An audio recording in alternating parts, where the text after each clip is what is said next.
નમસ્તે વિદ્યાર્થી મિત્રો, કેમ છો બધા? મજામાં ને? તો આજે હું તમને ધોરણ 10માં જે વ્યાકરણનો ટોપિક છે ક્રિયા વિશેષણ એના વિશે ભણાવવાની છું. બરાબર? હવે વ્યાકરણ એક એવી બાબત છે કે તમે એનાથી ભાગી શકશો નહીં. એ પછી 9મું હોય કે 10મું હોય કે 11મું હોય કે 12મું હોય કે કોલેજ હોય કે પછી એ સમય ઉપરાંત પણ તમે જેની એક્ઝામ આપશો, જીપીએસસીની છે, ટેટ ટાટની એવી ઘણી એક્ઝામ છે, એ આપશો એમાં વ્યાકરણ હોય જ છે. બરાબર? એટલે એનાથી તમે ભાગી શકશો નહીં. બીજું કે વ્યાકરણ છે એને ગોખાય નહીં, એને સમજવું જ પડે. આપણે એને ગોખી શકીએ નહીં. પછી અત્યારે આ જે ટોપિક છે ક્રિયા વિશેષણનો, એને સમજાવવા માટે થઈને હું થોડાક ઉદાહરણ તમને આપીશ. એટલે તમારે મગજમાં એવું ફિટ નહીં કરી લેવાનું કે બેણે આ ઉદાહરણ લખ્યા છે તે જ પરીક્ષામાં પૂછાશે. પણ એ ઉદાહરણ ન પૂછાય એના જેવા ચોક્કસથી પૂછાય. કારણ કે વ્યાકરણમાં ચોપડીમાંથી પણ પ્રશ્ન પૂછી શકે, ટોપિક મૂકી શકે, વાક્ય મૂકી શકે, અને ચોપડી ઉપરાંતનું જે ગુજરાતી સાહિત્ય છે એમાંથી પણ એ વાક્યો શબ્દોને મૂકી શકે છે. બરાબર છે? તો ચાલો હવે આપણે ક્રિયા વિશેષણ વિશે વાત કરીએ. તો પહેલો જે શબ્દ છે ક્રિયા અને વિશેષણ. તો વિશેષણ કોને કહેવાય? કે નામના અર્થમાં જે વધારો કરે છે તેને વિશેષણ કહેવાય છે. આપણને ખબર છે વિશેષણના પ્રકારો પણ આપણે 9મા ધોરણમાં ભણી ગયા. પણ એ વિશેષણની આગળ ક્રિયા એવો શબ્દ લાગેલો છે. ક્રિયા એટલે કે રોજિંદીની જે આપણે ક્રિયાઓ કરતા હોઈએ છીએ તે ક્રિયાઓ. દાખલા તરીકે તમે ઘરે બધા જમવા બેઠા, બરાબર છે? તો ઘરમાંથી અમુક સભ્યો એવા હશે કે એને જમવામાં ઝડપ થતી હશે, અમુક એવા હશે કે એને બહુ જ વાર લાગતી હશે, અને અમુક એવા હશે કે મધ્યમ, બહુ ઝડપથી પણ ન જમે અને બહુ વાર પણ ન લગાડે. આ એક જમવાની ક્રિયા મેં તમને માત્ર ઉદાહરણ દ્વારા સમજાવવાનો પ્રયત્ન કરું છું. એક જમવાની જે ક્રિયા છે એમાં કેવી છે? વધારે, ધીમું, મધ્યમ. બરાબર? એવી આપણી રોજિંદી જે ક્રિયાઓ છે, ક્યાંક જવાની ક્રિયા હોય, કોઈ સ્થળની વાત હોય, તમે ક્યારે આવવાના છો, કોઈ સમયની વાત હોય, હું કાલ કદાચ આવવાની છું, એ કદાચ એટલે કે કોઈ સંભાવનાની વાત હોય, તમે શા માટે અહીંયા આવ્યા છો તો કોઈ હેતુની વાત હોય, એ જ આપણા પ્રકારો છે. એવી જ રીતે આ જે ક્રિયા વિશેષણ છે એના કેટલા પ્રકાર છે? 10 પ્રકારો છે. બરાબર છે? હવે એક એક જે પ્રકાર છે એ પ્રકારને હું અહીં લખતી જાઉં છું અને તમને સમજાવતી જાઉં છું. પહેલાં તો તમારા મગજમાં ક્લિયર થઈ ગયું કે નામના અર્થમાં વધારો લાવે એ પદ છે એને શું કહેવાય છે? વિશેષણ કહેવાય છે. બરાબર? પણ જ્યારે ક્રિયાપદની સાથે એના અર્થમાં વિશેષતા કે વધારો દર્શાવે છે તેને શું કહેવાય છે? એ પદને આપણે ક્રિયા વિશેષણ કહીએ છીએ. ક્રિયા વિશેષણ એટલે ક્રિયાના અર્થમાં પણ વિશેષતા બતાવનારો પદ. હવે આપણે જોઈએ ક્રિયા વિશેષણના પ્રકારો.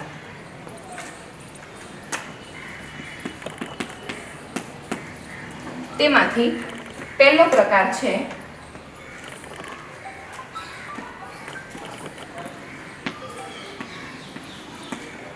સ્થળવાચક ક્રિયા વિશેષણ.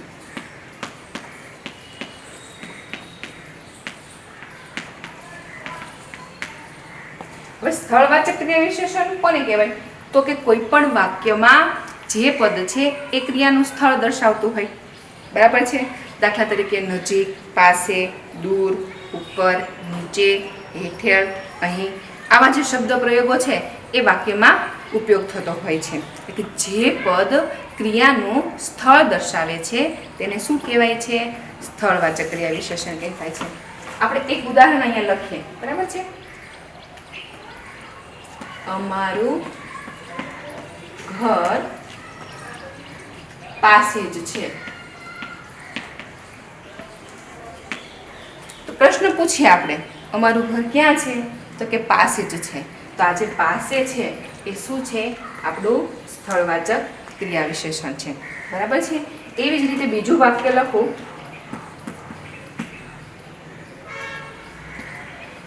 નિરીક્ષકે આસપાસ નજર કરી. મેં તમને કીધું એ પ્રમાણે આપણે વાક્યને પ્રશ્ન પૂછીએ. નિરીક્ષકે આસપાસ નજર કરી. નિરીક્ષકે ક્યાં નજર કરી? તો આપણને જવાબ મળશે આસપાસ. બરાબર. આ જે આસપાસ છે એ શું છે? આપણા સ્થળવાચક ક્રિયા વિશેષણો છે. એવી જ રીતે મેં તમને કીધું એ પ્રમાણે અંદર, બહાર, નજીક, પાસે, દૂર, ઉપર, નીચે, હેઠળ, અહીં, ત્યાં, જ્યાં, ક્યાં, આસપાસ, ધાબેથી, ઘરમાં, ખુરશી ઉપરથી, એવા જે પદ છે એ વાક્યમાં ઉપયોગ થયો હોય તો તેને આપણે શું કહીએ છીએ? સ્થળવાચક ક્રિયા વિશેષણ છે. જો આમાં જ જવાબ રહેલો છે. જે વાક્યનો પ્રકાર છે એની અંદર જ જવાબ છે. તમારે બહાર ક્યાંય શોધવા જવાની જરૂર નથી. સ્થળવાચક ક્રિયા વિશેષણ એ પદ છે એ શું દર્શાવે છે? એનું સ્થળ દર્શાવે છે. બરાબર. હવે બીજો પ્રકાર છે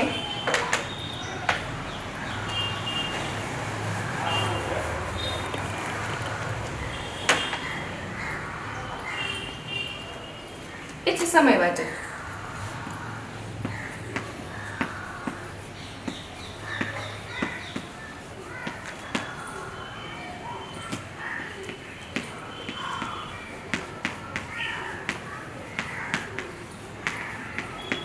બીજો પ્રકાર કયો છે? તો કે સમયવાચક.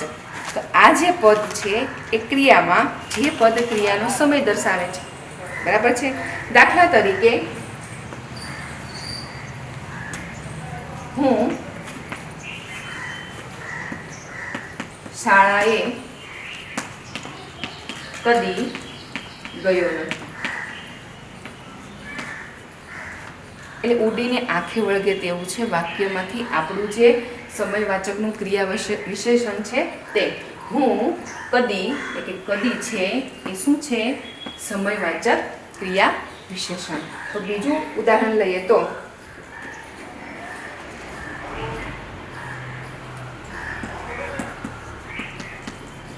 પાર્વતીને શિવજીની હંમેશા ઓથ હતી. એટલે પાર્વતીને શિવજીની શું હતી? તો કે હંમેશા ઓથ હતી. એટલે હંમેશા છે એ આપણું સમયવાચક ક્રિયા વિશેષણ થશે. એવી જ રીતે ક્યારે, હવે, સદા, હજી, વારંવાર, કાલ, અવારનવાર, વારે વારે, હાલ, નિરંતર, કદાપી, ક્યારેક, કવચિત તેમજ માં, નો, ની જેવા અનુગુણો પ્રયોગો વાક્યમાં થતા હોય છે. એ સિવાયના પણ સમયવાચક સૂચક જે શબ્દો છે, વિશેષણો છે તે વપરાતા હોય છે. હવે આપણે બીજો પ્રકાર જોઈએ.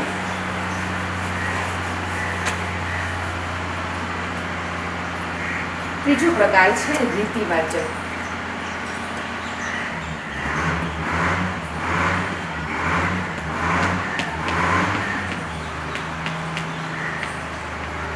મેં તમને હમણાં જમવાની જ વાત કરી કે જમવાની રીત છે એ બધામાં શું હોય છે? ફેરફાર હોય છે. જે પદ વાક્યમાં ક્રિયાની રીત દર્શાવે છે. દાખલા તરીકે સાહેબે વાર્તા ઝડપથી પૂરી કરી. વાર્તા કરે છે, બરાબર છે, પણ સાહેબની જે વાર્તા કરવાની જે રીત છે એ કેવી છે? એ ઝડપી છે. એટલે આ ઝડપથી એ આપણું રીતિવાચક ક્રિયા વિશેષણ બનશે. બીજું ઉદાહરણ જોઈએ તો બાળક થર થર ધ્રુજે છે. તો બાળક કેવી રીતે ધ્રુજે છે? તો કે થરથર. એની ધ્રુજવાની રીત કેવી છે? થરથર. એટલે કે વાક્યમાં થરથર છે એ આપણી ક્રિયાનું રીતિવાચક ક્રિયા વિશેષણ બને છે. એવી જ રીતે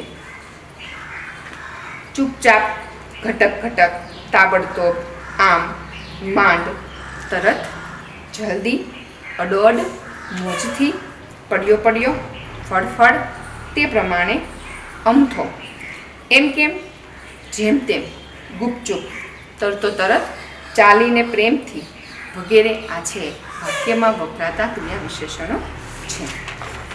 એના પછીનો ચોથો પ્રકાર છે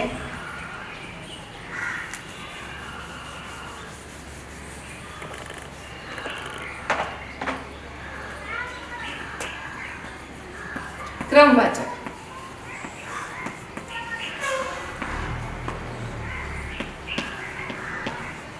મેં તમને કીધું એ પ્રમાણે આ જે પ્રકારો છે એ પ્રકારોના નામમાં જ એના અર્થ છુપાયેલા છે. જો ક્રમવાચક છે એટલે અહીંયા તમને ખ્યાલ આવી ગયો હશે કે જે પદ ક્રિયાનો ક્રમ દર્શાવે છે તેને શું કહેવાય છે? એ પદને ક્રમવાચક ક્રિયા વિશેષણ કહેવાય છે. આપણે એક ઉદાહરણ જોઈએ. પહેલા બ્રશ કરી, પછી ચા પીવો. બરાબર? બે ક્રમ છે.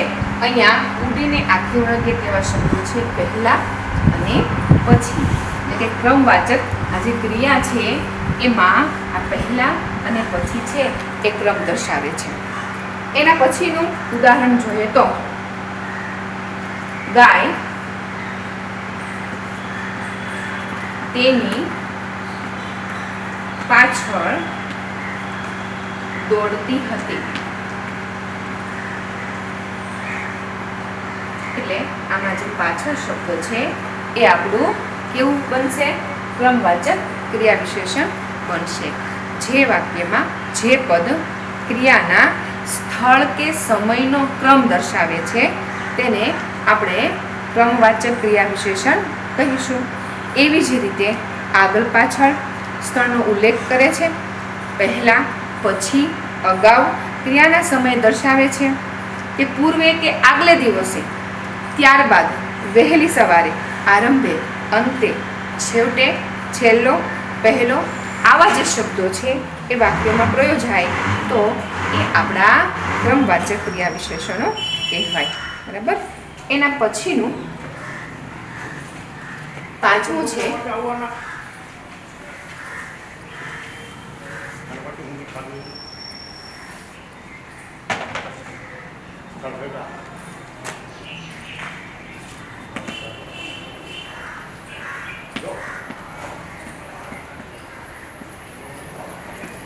નિશ્ચયવાચક ક્રિયા વિશેષણ. બરાબર? અને આ ક્રિયા વિશેષણને બીજું નામ પણ આપણે આપી શકીએ. એ નામ છે અભિગમવાચી.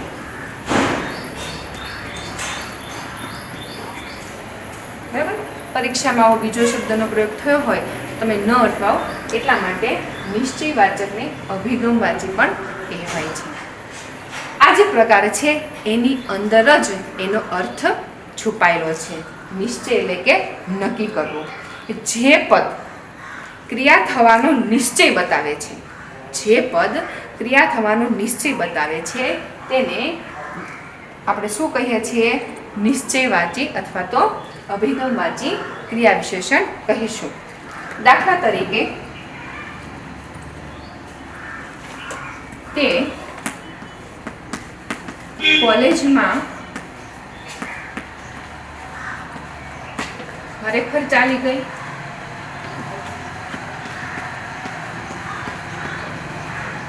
બરાબર? એટલે આમાં તે કોલેજમાં ખરેખર ચાલી ગઈ નક્કી કરવાનું છે, નિશ્ચય કરવાનો છે. એટલે ખરેખર જે શબ્દ છે એ આપણો નિશ્ચયવાચી ક્રિયા વિશેષણ બને છે. એવી જ રીતે બીજું ઉદાહરણ, પુત્રને લાગ્યું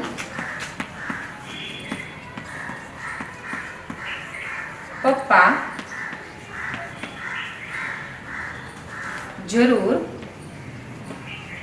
બહેન પર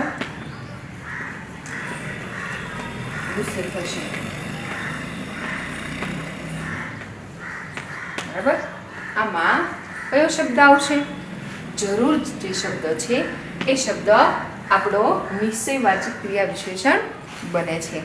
એવી જ રીતે એવા ઘણા શબ્દો છે, બેધડક, ચોક્કસ, બરાબર, નક્કી, સાચે જ, નિસંદેહ, જરૂર, અવશ્ય, ખરેખર. આ જે ક્રિયા વિશેષણો છે એ વાક્યોમાં એ શબ્દો દ્વારા જોવા મળે છે. એના પછીનો છઠ્ઠો છે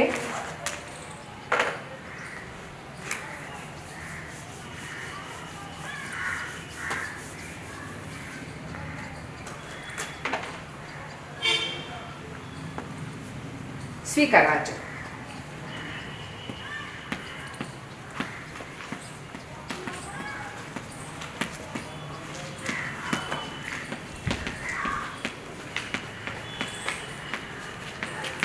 મેં તમને કીધું એ પ્રમાણે આ પ્રકારમાં પણ એનો જવાબ છુપાયેલો છે. સ્વીકાર કરવો, બરાબર છે. તમને શિક્ષક લેશન આપે છે, બરાબર, એનો તમે સ્વીકાર કરો છો અને એ સ્વીકારમાં જવાબ આપો છો. સારું, ભલે, ઠીક, હા. સ્વીકાર કરો છો. કોઈ પણ વાતને તમે સ્વીકાર કરવી એ સ્વીકારવાચક ક્રિયા વિશેષણ. જેવી રીતે એક ઉદાહરણ લખું. સારું, આ અંગે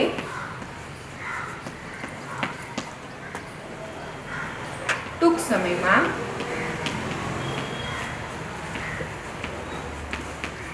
નિર્ણય આપીશ.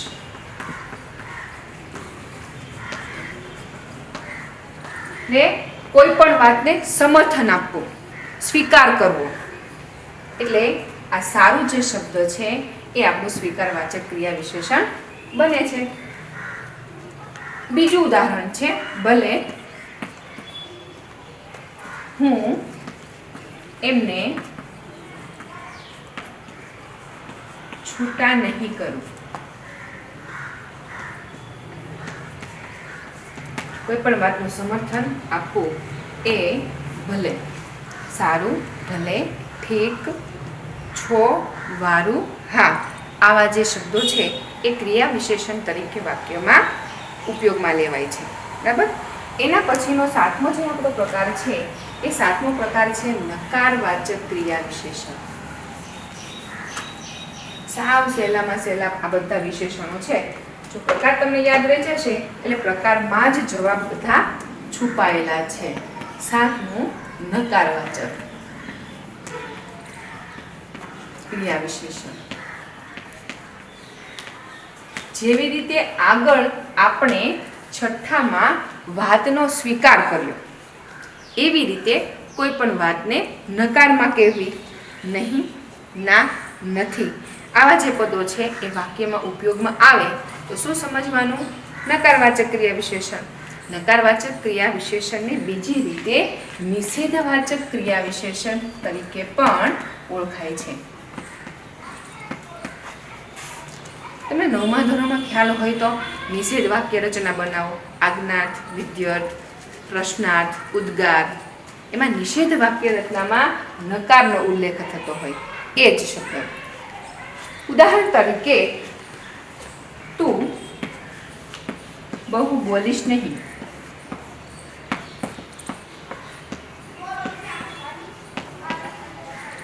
આવી ગયો જવાબ સામે. શું થશે? નહીં. બીજું ઉદાહરણ છે, કાલે રજા નથી.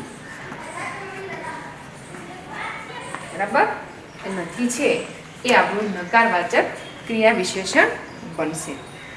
એના પછીનો પ્રકાર છે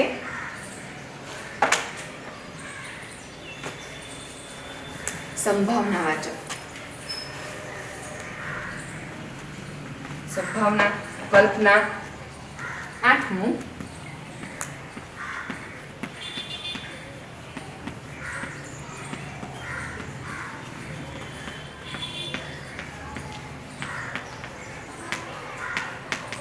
જે વાક્યમાં જે પદ ક્રિયા થવાની સંભાવના બતાવે છે, બરાબર છે, એ ક્રિયા થવાની કલ્પના બતાવે છે તે પદ છે આપણું શું બનશે?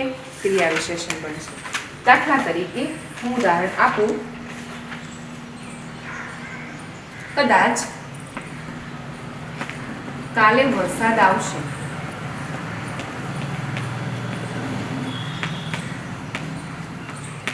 એટલે કદાચ જે શબ્દ છે એ સંભાવના સૂચક શબ્દ છે, એ સંભાવનાવાચક ક્રિયા વિશેષણ છે. એટલે કદાચ કાલે વરસાદ આવશે એનો અર્થ થાય કે આવશે પણ ખરો અને ન પણ આવે. એવી જ રીતે બીજું ઉદાહરણ, તે કામ વિના ભાગ્યે જ બોલતો.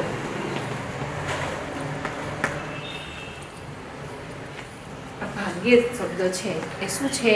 આપણું સંભાવનાવાચક ક્રિયા વિશેષણ, જે ક્રિયા વિશેષણો ક્રિયા થવાની સંભાવના બતાવે છે.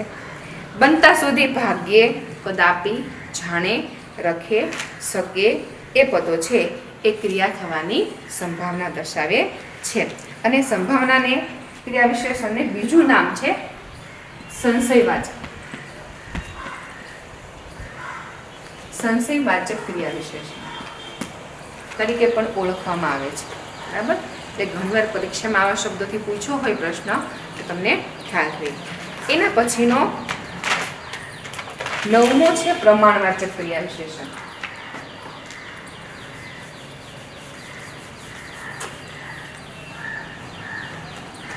પ્રમાણ એટલે થાય માપ. શું થાય? માપ થાય. મારે વધારે ખાવું છે, મારે ઓછું ખાવું છે, મારે ગુલાબજાંબુ ઝાઝા ખાવા છે. માપ દર્શાવ્યું. બરાબર? પ્રમાણવાચક. મને થોડાક જ ભાત ખાવા છે. એનું ઉદાહરણ જોઉં તો, મને ગુલાબજાંબુ બહુ ભાવે. એટલે અહીંયા બહુ જે શબ્દ છે એ માપ દર્શાવ્યું છે. બરાબર છે? મને ગુલાબજાંબુ બહુ ભાવે એટલે એ માપ દર્શાવવું છે. એટલે કે એ શબ્દ છે આપણો પ્રમાણવાચક ક્રિયા વિશેષણ બન્યું. એના પછી બીજું ઉદાહરણ જુઓ તો, થોડાક જ ભાત આપજો. ભાત ખાવા છે એનું પણ માપ આપી દીધું. કેટલા ખાવા છે? થોડાક જ ખાવા છે. આવી રીતે લગાર, લગરીક, જરીક, અતિ, ઘણું, અનહદ, વધારે, ઓછું, તદ્દન, બિલકુલ, આટલું, વધારે જેવા જે શબ્દો છે એ ક્રિયા વિશેષણો છે. પ્રમાણવાચક અને સાથે સાથે બીજો જે શબ્દ છે એ પરિમાણવાચક પણ કહેવાય છે. શું કહેવાય છે? પરિમાણવાચક ક્રિયા વિશેષણ. એના પછીનું હવે આપણે જોઈએ 10મું વિશેષણ.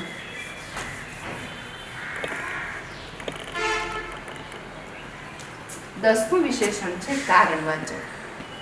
કોઈ પણ કાર્ય કોઈ હેતુ વિના કે કારણ વિના આપણે કરતા નથી. એટલે બીજો શબ્દ હેતુવાચક પણ કહેવાય છે. કોઈ પણ ક્રિયા છે એ કારણ વિનાની આપણે ન કરીએ. જે પદ ક્રિયા થવાનું કારણ કે ક્રિયાનો હેતુ દર્શાવે છે એને આપણે કારણવાચક ક્રિયા વિશેષણ કહીશું. ઉદાહરણ તરીકે, તે શા માટે આવ્યું હતું?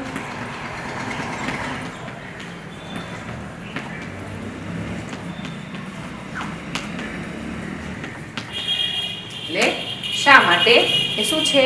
કારણવાચક અથવા તો હેતુવાચક આપણું ક્રિયા વિશેષણ છે. બીજું ઉદાહરણ,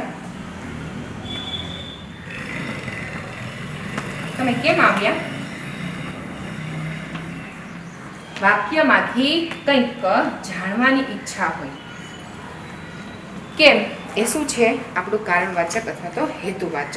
શાના લીધે, શા કારણે, શા વાસ્તે, આથી, એથી, કેમ જેવા ક્રિયા વિશેષણ કારણવાચક ક્રિયા વિશેષણ છે. અને કારણવાચક ક્રિયા વિશેષણને બીજું નામ આપણે હેતુવાચક ક્રિયા વિશેષણ પણ કહેવાય છે. આવી જ રીતે આ 10 પ્રકારો છે. એ 10 પ્રકારો પહેલાં તમે એક સાથે લખજો અને સામે પછી જોતા જજો. જે પ્રકાર છે એ પ્રકારને તમે યાદ રાખશો એટલે સીધો તમને એમાંથી જવાબ મળશે. સ્થળવાચક ક્રિયા વિશેષણ એટલે કે જે પદ ક્રિયા સૂચવતું હોય. સમયવાચક ક્રિયા વિશેષણ એટલે કે જે પદમાં સમય સૂચવાતો હોય. રીતિવાચક એટલે કે ક્રિયાની રીતિ દર્શાવાતી હોય. ક્રમવાચક ક્રિયા વિશેષણ એટલે કે એમાં જેને ક્રિયાનો ક્રમ દર્શાવતો હોય. નિશ્ચયવાચક ક્રિયા વિશેષણ એટલે કે ક્રિયાનો નિશ્ચય દર્શાવતો હોય.